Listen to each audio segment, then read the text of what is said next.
दोस्तों, आपका स्वागत है आपके अपने YouTube चैनल संजय ज्ञान अकेडमी में। तो हमारी कक्षा 10 की क्लास चल रही थी, जिसमें आपका बहुत ही अच्छा टॉपिक अनसॉर्ट पेपर चल रहा था, जिसमें हमने 2020 के सेटों को लिया था और इसमें हमने 2 सेटों को हल करा दिया था। आज हम सेट नंबर 3 देखते हैं, जिसके चौथे नंबर के हमने सब सवाल करा दिए थे। आज हम पाँचवें नंबर से सवाल हल कराएंगे, जिसमें पहला सवाल है जो वृत्त का है वो भी हट गया है, इसलिए हम पाँचवा सवाल नहीं, हम पाँचवें के दूसरे से बताएंगे।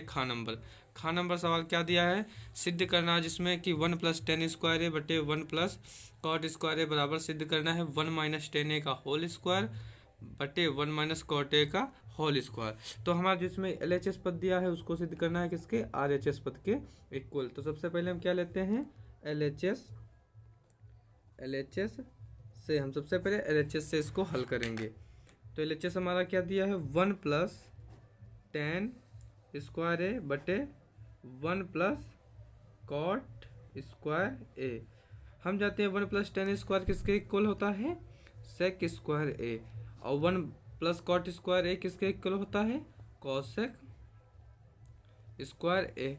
और चूंकि यह भी हम जानते हैं कि sec² ए किसके इक्वल होता है, 1/cos² ए, क्योंकि sec ए जो होता है 1/cos ए का रूप होता है, बटे cosec² ए को हम क्या लिख सकते हैं, 1/sin² ए। यह sin² ए ऊपर आ जाएगा तो क्या हो जाएगा, sin² ए बटे cos² ए बराबर क्या हो जाएगा, sin ए अपॉन cos ए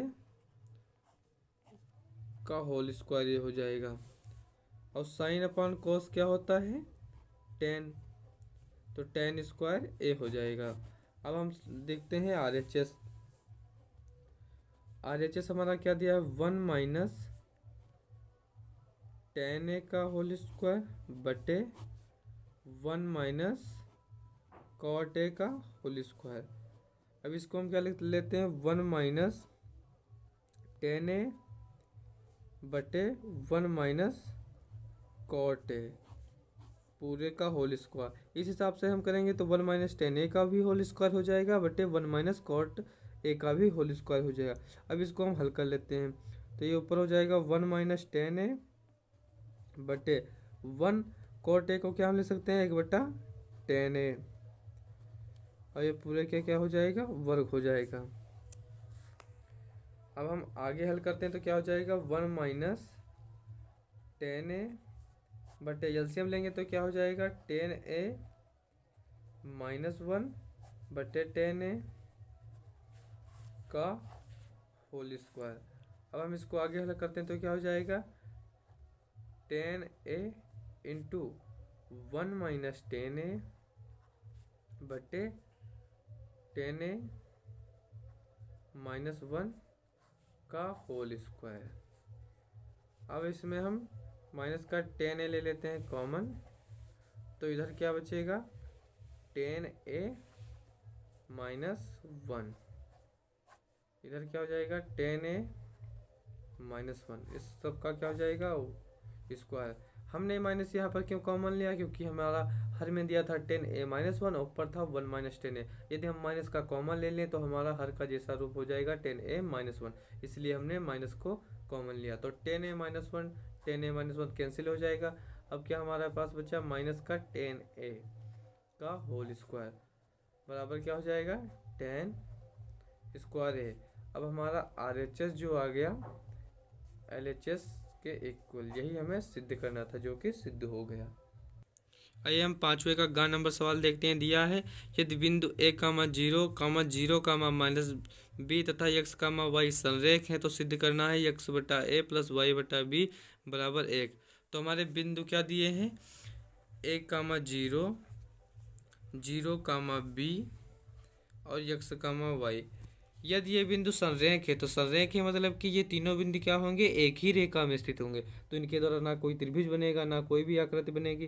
तो इस हिसाब से यदि हम त्रिभुज को ले लें कि ये दोनों बिंदु संरेख हैं तो ये तीनों एक ही रेखा में होंगे, तो इनके द्वारा बनाया गया त्रिभुज का मान क्या होगा, 0 होगा, क्योंकि इनके द्वारा त्रिभुज बनेगा ही नहीं, तो त्रिभुज का क्षेत्रफल क्या हो जाएगा, 0।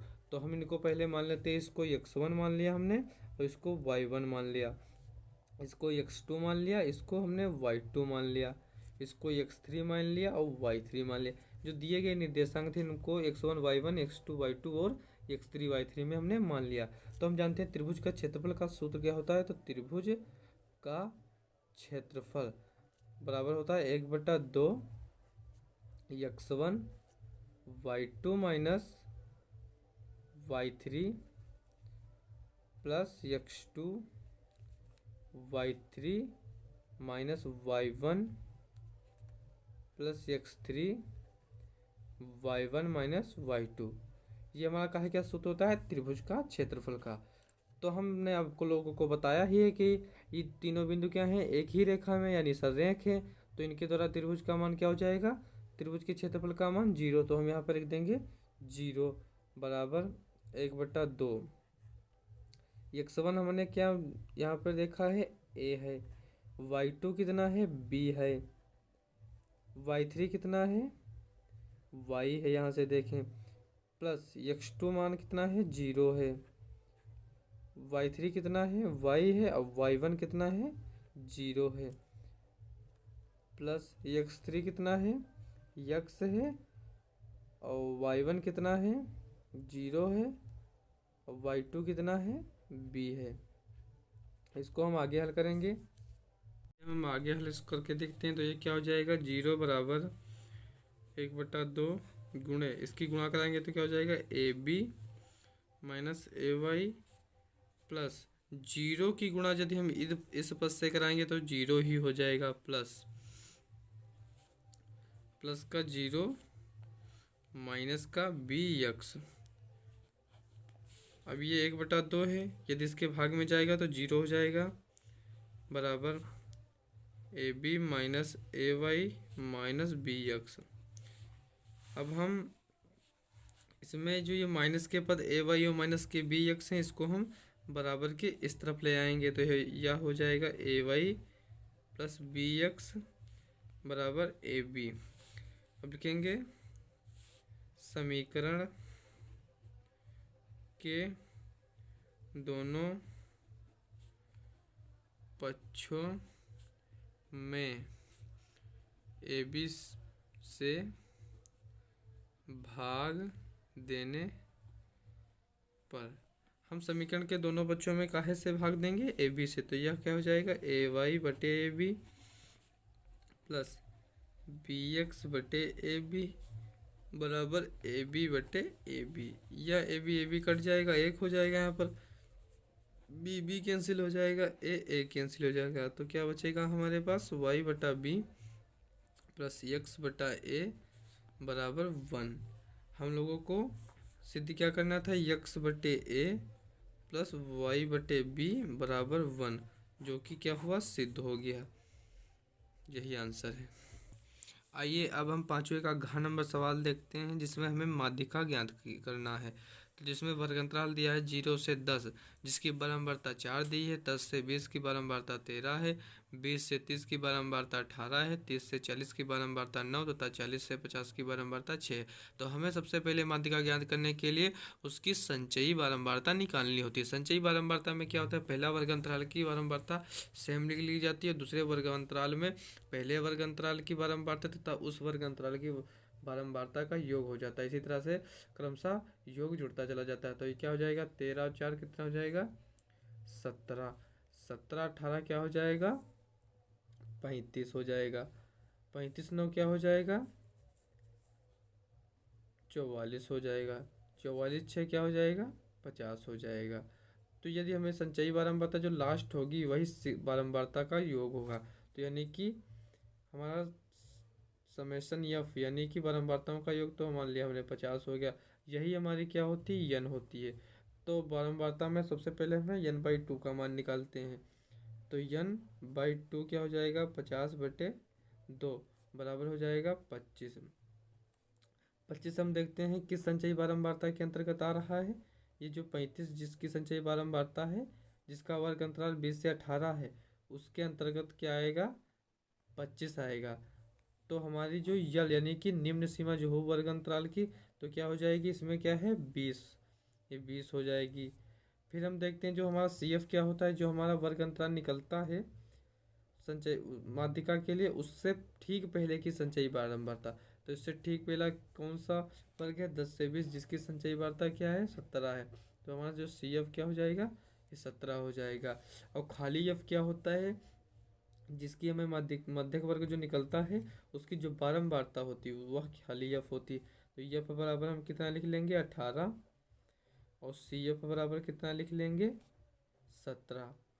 अब हम सब देखते हैं कि जो हमारा यच है वर्ग का आकार, कि प्रत्येक वर्ग के बीच में कितना अंतर दिया है। तो इसमें देखते हैं 0 से 10 यानी 10 है, 10 से 20 इसमें भी 10 है, तो वर्ग का आकार हमने कितना लिखा, 10। अब हम जानते हैं माध्यिका का सूत्र क्या होता है। माध्यिका बराबर होता है, माध्यिका बराबर होता है यल यानी कि माध्यक वर्ग की निम्न सीमा plus n/2 minus C F upon F into में एच होता है। तो यल का मान कितना है, 20 है, n/2 का मान कितना है, 25 है, माइनस सी एफ कितना है, 17 है, बटे एफ कितना है, 18 है, एच कितना है, वर्ग अंतराल 10 है। अब इसको हम फाइंड करेंगे तो क्या हो जाए, 20, 25 माइनस 17, 8 बटे 18 गुणे 10। अब इसको आगे हल करेंगे, 20 प्लस 4 बटे 9, 2 से जब काटेंगे तो 2 चक्कू 8 और 2 नाम 18 गुणे 10। अब ये क्या हो जाएगा, 20, 10 चक्कू 40 बटा 9, ये जाएगा 9 चौक 36.44। तो 20 प्लस 4.44 बराबर क्या हो जाएगा, 24.44। तो हमारी जो माध्यिका निकली वो कितनी आ गई, 24.44। यही आंसर है जो कि हमें इसमें माध्यिका ही ज्ञात करना था। आइए अब हम छठे का नंबर सवाल देखते हैं। दिया है एक ठोस बेलनाकार है जिसके दोनों सिरे अर्धगोलाकार हैं। ठोस की कुल ऊंचाई 20 सेंटीमीटर, यदि बेलन का व्यास 7 सेंटीमीटर है तो ठोस का कुल आयतन ज्ञात करना है। तो सबसे पहले इसमें हम क्या बनाएंगे, चित्र बनाएंगे। तो हमने ये मान लिया ठोस क्या है, बेलनाकार है, ये हमने बेलन का चित्र बना लिया और बेलन के दोनों सिरे पर अर्ध गोलाकार बना लिया। अब इसमें दिया है कि ठोस की कुल ऊंचाई 20 सेंटीमीटर, जो 20 सेंटी हमारी जो ठोस है, जो बेलनाकार और अर्धगोलों को मिलाकर जो ठोस बना है उनकी टोटल ऊंचाई 20 सेंटीमीटर दी है। और दिया है कि व्यास कितना है, 7 सेंटीमीटर, यानी कि जो इसकी बेलन की त्रिज्या हो जाएगी, बेलन की त्रिज्या कितनी हो जाएगी, 7, व्यास दिया त्रिज्या क्या हो जाएगी, व्यास किया यानी 7/2 सेंटीमीटर। तो ये हमारी जो होगी बेलन की त्रिज्या, ये जो होगी 7/2 होगी।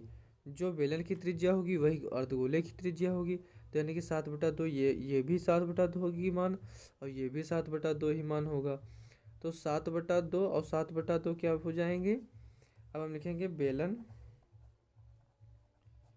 की ऊंचाई ये बेलन की ऊंचाई क्या हो जाएगी, कुल ऊंचाई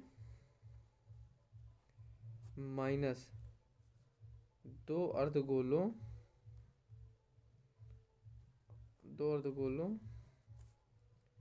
की त्रिज्या। 2 अर्धगोलों की त्रिज्या यानी कि टोटल ऊंचाई हमारी यहाँ से लगाकर यहाँ तक कितनी थी, 20 सेंटीमीटर, और जो इस अर्धगोले की त्रिज्या है और इस गोले की त्रिज्या है, यदि हम दोनों त्रिज्याओं को जोड़कर घटा दें तो हमें जो एच प्राप्त होगी कितनी हो जाएगी, यहाँ से ये हो जाएगी एच। तो हम देखते हैं क्या हो जाती है, कितनी हो जाएगी, 20 माइनस 2, और एक अर्धगोले की त्रिज्या कितनी है, 7/2, 2 जाएगा कट, तो क्या हो जाएगा, 20 माइनस 7 हो जाएगा 13 सेंटीमीटर। तो यानी जो बेलन की एच मिली वो कितनी मिल गई, 13 सेंटीमीटर। अब हम देखते हैं, अब हम ठोस का कुल आयतन निकालते हैं तो ठोस का से बना है, बेलन से बना है और दो अर्धगोलों से मिलकर बना है। तो उसमें हम सबसे पहले बेलन का आयतन और दो अर्धगोलों के आयतन का योग कर देंगे जो कि ठोस का कुल आयतन होगा। तो बेलन का आयतन क्या होता है? बेलन का आयतन होता है पाई आर स्क्वायर एच प्लस 2, और अर्धगोलों का आयतन क्या होता है? 2/3 पाई आर क्यूब। ये हो जाएगा पाई का मान 22/7, आर क्या है 7/2 स्क्वायर यानी कि 2 बार 7/2 गुणे एच हमने कितनी निकाली 13 प्लस 2 दूना 4/3 पाई का मान 22/7 आर 7/2 गुणे 7/2 गुणे 7/2। ये 7 से 7 कैंसिल, 2 से यहाँ पे हो गया 11, क्या हो जाएगा 11×7=77 गुणे 13/2 प्लस इधर हल करेंगे 7 से 1 7 कैंसिल, 2 एकम 2 और 2 दूना 4 से 4 कैंसिल। अब ये क्या हो जाएगा 2 कैंसिल तो यहाँ पर हो जाएगा 11, 11×7=77 गुणे 7/3। अब ये हो जाएगा 77 गुणे 13 की गुणा क्या हो जाएगी 1001/2 प्लस 77 गुणे 7 की गुणा 7×7 = 49 और 7×7 = 49 और 5 7×7 = 49 और 4 53/3। अब 1001 को जो हम 2 से डिवाइड करेंगे तो क्या हो जाएगा 500.5 प्लस 539 को हम जो 3 से डिवाइड करेंगे तो क्या हो जाएगा 179.66। यदि हम इनको जोड़ेंगे तो कितना हो जाएगा 680.15। ये क्या है मात्रक हो जाएगा सेंटीमीटर क्यूब, क्योंकि क्या है आयतन है। तो हमें यही ज्ञात करना था ठोस का कुल आयतन यानी संपूर्ण आयतन, जो कि किसके टोटल योग था बेलन का आयतन और दो अर्धगोलों के आयतन। हमारा आयतन निकला कितना है 680.15 सेंटीमीटर क्यूब। यही हमें ज्ञात करना था। आइए अब हम छठे का घ नंबर देखते हैं। दिया है सवाल यदि ए बी सी किसी त्रिभुज के अंतःकोण है तो सिद्ध कीजिए कि cos b + c बराबर माइनस का cos है। तो दिया क्या है इसमें ए बी से किसी त्रिभुज के अंतःकोण है तो सिद्ध कीजिए। तो जानते हैं जब त्रिभुज के ए बी सी जी यदि अंतःकोण है तो इनके द्वारा जो त्रिभुज के जो कोणों के मान होंगे कितना होगा टोटल 180, क्योंकि हम जानते हैं किसी भी त्रिभुज के तीनों कोणों का मान कितना होता है 180 डिग्री होता है। तो हम लिखेंगे हम जानते हैं कि त्रिभुज के तीनों अंतः कोणों का योग 180 अंश होता है। यह बात जानते हैं हम। तो इस हिसाब से a + b + c बराबर कितना हो जाएगा 180। अब हम b + c को इस तरफ रखेंगे और a को बराबर के उस तरफ ट्रांसफर कर देंगे, जो कि क्या हो जाएगा माइनस का a हो जाएगा। अब लिखेंगे दोनों पक्षों में cos लेने पर, तो ये क्या हो जाएगा cos b + c बराबर cos 180 - a। ये हो जाएगा cos b + c बराबर cos 180 - a माइनस का cos है। यहाँ पर माइनस का क्यों हुआ, क्योंकि cos 180 - a 180 - a किस चतुर्थांश में जा रहा है, ये जो कि किस में है सेकंड चतुर्थांश में। सेकंड चतुर्थांश में केवल साइन है और कोसेक ए प्लस होते हैं, बाकी सब माइनस होते हैं। तो इसीलिए cos 180 - 1 जो थीटा जा रहा है सेकंड चतुर्थांश में, इसलिए cos a का मान होता है माइनस में आएगा। क्योंकि cos 180 - a नहीं चेंज होता है, 90 और 270 जो होता है प्लस माइनस वो चेंज हो जाता है, जो कि साइन में चेंज होता है, तो इसलिए यहाँ पे नहीं चेंज हुआ और माइनस का कॉस से हुआ, तो कॉस बी प्लस सी बराबर माइनस का कॉस से, यही हमें सिद्ध करना था। यही हमारा क्या है, आंसर है। ये दिया है 7 नंबर का नंबर सवाल हमें हल करना है, जिसमें दिया है कि एक रेलगाड़ी 360 किलोमीटर की दूरी एक समान चाल से तय करती है। यदि इसकी चाल 5 किलोमीटर पर घंटा अधिक होती है तो उसी यात्रा में 1 घंटा कम समय लेती है। तो रेलगाड़ी की चाल ज्ञात करना है। तो हमें इसमें रेलगाड़ी की चाल ज्ञात करना है, तो मान लेते हैं हम, माना रेलगाड़ी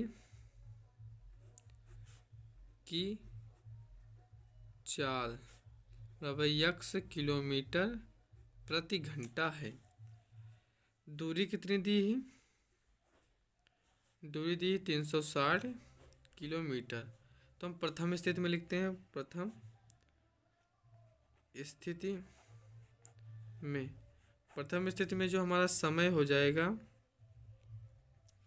समय t1 बराबर क्या हो जाएगा, दूरी बटे चाल। दूरी क्या है 360 है, चाल का है यक्स है, इसको हम यहीं पर ऐसे लिखने देते हैं। अब दिया है इसकी चाल 5 किलोमीटर प्रति घंटा अधिक होती है, तो यानी कि जो इसकी चाल हम दूसरी स्थिति में लिखेंगे, दूसरी स्थिति में हम जब जाएंगे तो इसमें चाल जो उसकी क्या हो जाएगी, उसकी 1 किलोमीटर तो चाल थी ही, लेकिन 5 किलोमीटर प्रति घंटा क्या हो रही है, अधिक हो रही, तो उसकी चाल टोटल कितनी हो जाएगी, यक्स प्लस 5 किलोमीटर प्रति घंटा। तो इस हिसाब से जो हमारा समय निकलेगा, समय t2, चूँकि दूरी कितनी, दूरी उतनी ही रहेगी 360 किलोमीटर, तो दूरी बटा चाल के हिसाब से 360 बटा क्या हो जाएगा, यक्स प्लस 5। अब यहाँ पर हम देखते हैं दिया है कि यदि चाल 5 किलोमीटर प्रति घंटा अधिक होती है तो उसी यात्रा में 1 घंटा कम समय लेता है, यानी कि जो t1 बराबर t2 करने के लिए ये हमारा क्या है, कम समय ले रहा है, यानी कि इसमें से 1 घंटा माइनस का हो रहा है, तो यानी पर यहाँ पर 1 घंटा जुड़ेगा तभी तो t1 के बराबर होगा। तो t1 हमारा क्या दिया है, निकाला है हमने 360 बटे यक्स, और t2 हमने क्या निकाला है, 360 बटे यक्स प्लस 5 बराबर 1 प्लस 1, तो जाएगा 360 बटे यक्स माइनस का इधर आ जाएगा 360 बटे यक्स प्लस 5 बराबर हो जाएगा 1। इसमें से हम 360 क्या ले लेंगे, कॉमन, अंदर बचेगा 1 बटा यक्स माइनस 1 बटा यक्स प्लस 5 बराबर हो जाएगा 1। ये जाएगा 360, इसकी हम कैंची गुणा कराएंगे, हो जाएगा यक्स प्लस 5 माइनस यक्स बटे यक्स स्क्वायर प्लस 5 यक्स बराबर 1।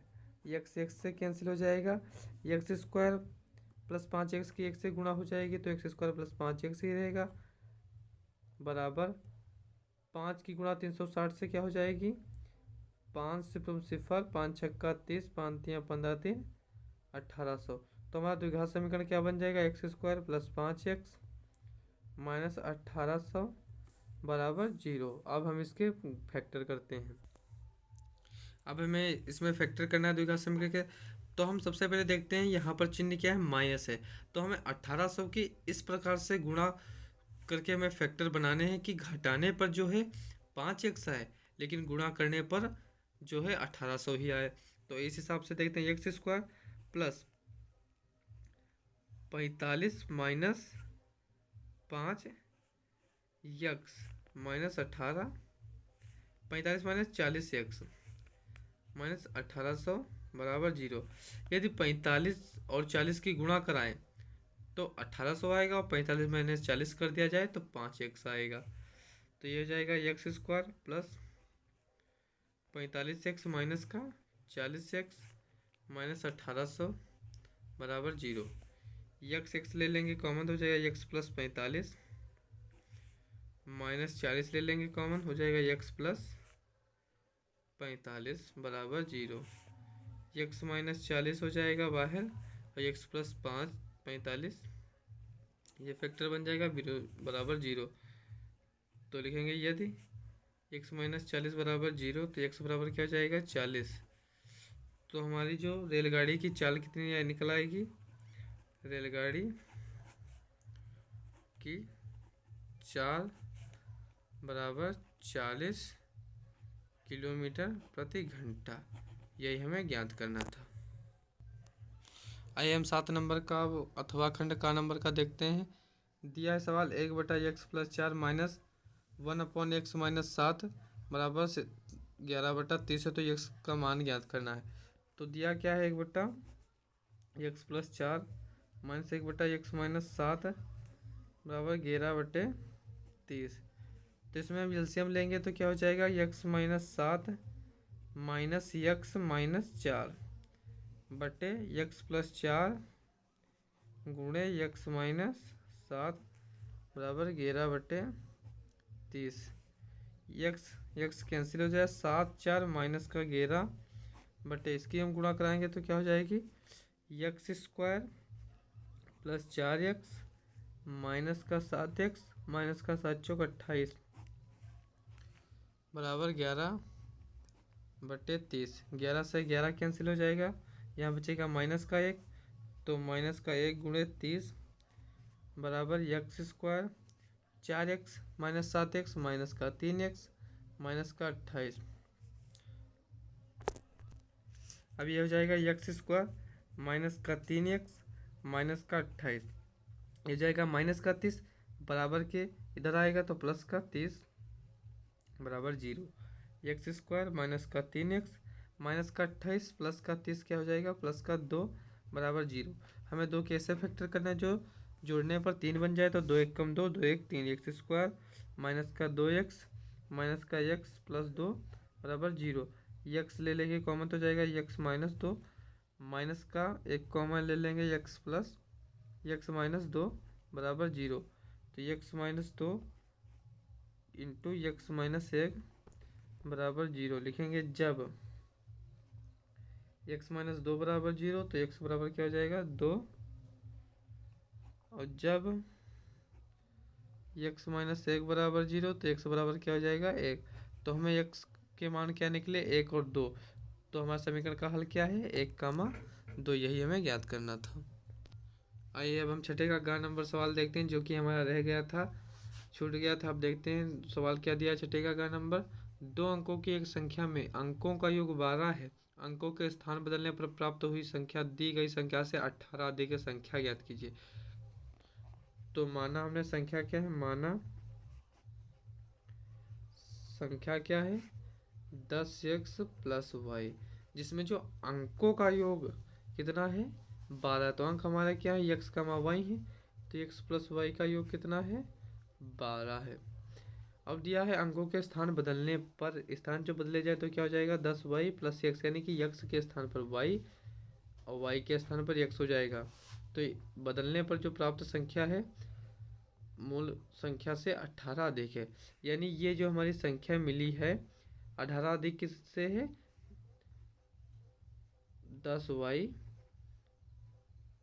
10x प्लस y से 18 अधिक ये है। तो यदि हम 18 अधिक तो ये ही है ही, तो इसमें हम 18 जोड़ दें तभी तो यह संख्या बराबर होगी। तो अब इसको हम हल कर लेंगे तो 10y प्लस x, 10x बराबर आएगा हो जाएगा 10x माइनस का y बराबर क्या हो जाएगा 18। अब ये हो जाएगा माइनस का 9x प्लस का 9y बराबर हो जाएगा 18। 9 कॉमन ले लें तो क्या हो जाएगा माइनस का x प्लस का y बराबर 18। 9 दूनी 18 हो जाएगा, तो माइनस x प्लस वाई बराबर 2। इसको समीकरण हमने 1 मान लिया, इसको मान लिया 2, लिखेंगे समीकरण 1 प्लस समीकरण 2। तो x प्लस वाई बराबर कितना है 12 है, माइनस x प्लस वाई बराबर कितना है 2 है, माइनस प्लस x जाएगा कट, ये जाएगा 2y बराबर 12 2 14, तो 2 1 कम 2 2 7 14, तो y बराबर कितना निकला 7। लिखेंगे समीकरण 2 से, समीकरण 2 क्या है माइनस एक्स प्लस वाई बराबर 2, तो माइनस एक्स प्लस वाई का मान 7 निकाला हमने बराबर 2। माइनस का एक्स जो बराबर के उस तरफ जाएगा तो प्लस का एक्स हो जाएगा, और 7 बराबर का 2 माइनस इधर आ जाएगा, तो एक्स बराबर कितना निकला 5। तो हमने संख्या क्या माना था ऊपर, संख्या माना था 10x प्लस वाई, तो 10 गुणे x का मान 5 प्लस y का मान 7 हो जाएगा। 10 पचे 50 प्लस 7 बराबर 57। तो हमारी वह संख्या कौन सी निकली? 57, जिसके अंकों का योग यानी 12 यानी 7 5 12 है। और यदि हम इसमें 18 अधिक है, यदि हम इसका स्थान बदल दें तो हमें यही संख्या ज्ञात करनी थी जो हमने निकाला है 57। यही आंसर है।